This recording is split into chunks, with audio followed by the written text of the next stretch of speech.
Number 10. Nokia 9000 Communicator. The Nokia 9000 Communicator was one of the first true smartphones, and was considered a mobile office. It had all the features of an office phone: calls, email access, web browsing, faxing, word processing, and spreadsheets, in a compact device. This mobile office was powered by an Intel 24 MHz i386 CPU and had 8 GB of memory. It opened up to reveal an LCD display, and a full QWERTY keyboard. The Nokia 9000 Communicator had a suite of business programs that could read and edit Microsoft Office files from a desktop PC. Number 9. Nokia 8110. The Nokia 8110 was notable for its sleek design, which featured a keypad cover that slides down. This was the first cell phone to have any sort of sliding design feature.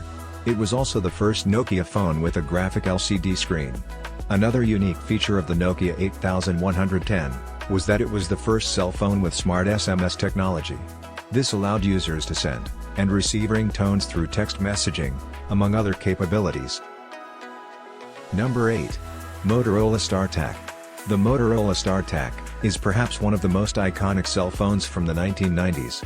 It was the first true clamshell, or flip phone, and was a follow-up to Motorola's earlier MicroTAC, which was also a partial flip phone. The StarTAC was very small by cell phone standards at the time, and was essentially the first true mobile phone. It was so small that Motorola advertised that the StarTAC was a wearable cell phone. Number 7. Hanvon Mount 2000. The Hanvon Mount 2000 was the first cell phone with an internal antenna. All cell phones, from any manufacturer, before this, and even after, had to have traditional antennas to boost their signal.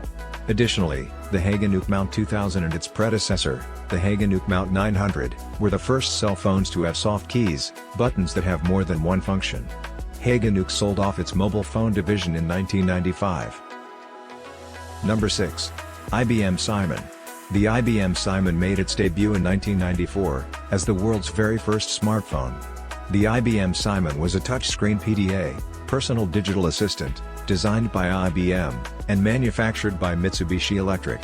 It was distributed by Bell South Cellular Corporation for $899 with a 2-year service plan, or $1,099 without a contract. The phone also featured an address book, calendar, appointment scheduler, calculator, world time clock, electronic notepad, handwritten annotations, and standard and predictive stylus input screen keyboards. Number 5. Nokia 1011. The Nokia 1011 was the very first commercial cell phone produced by Nokia, and it was also the world's first mass-produced GSM cell phone.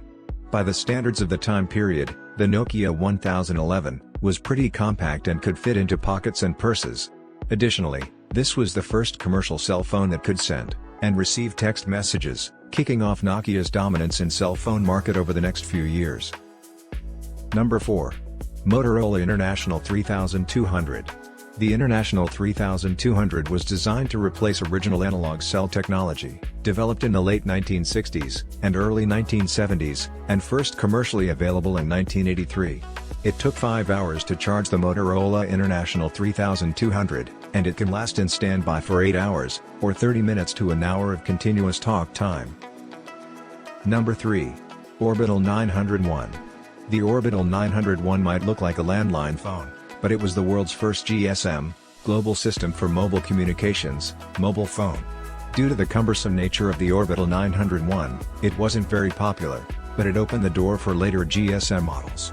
The Orbital was the first phone that the UK's first GSM provider, Vodafone, offered.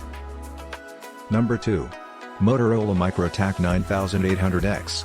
The Motorola MicroTAC 9800X was the world's first semi-flip phone, and was Motorola's solution to the heaviness and large size of its earlier, Dynatac models. Initially, the mouthpiece was on the part of the phone that flipped down, but it was moved to the base of the phone. This iconic phone influenced the design of every flip phone that came out on the market in the following decades. Number 1. Motorola Dynatac 8000X.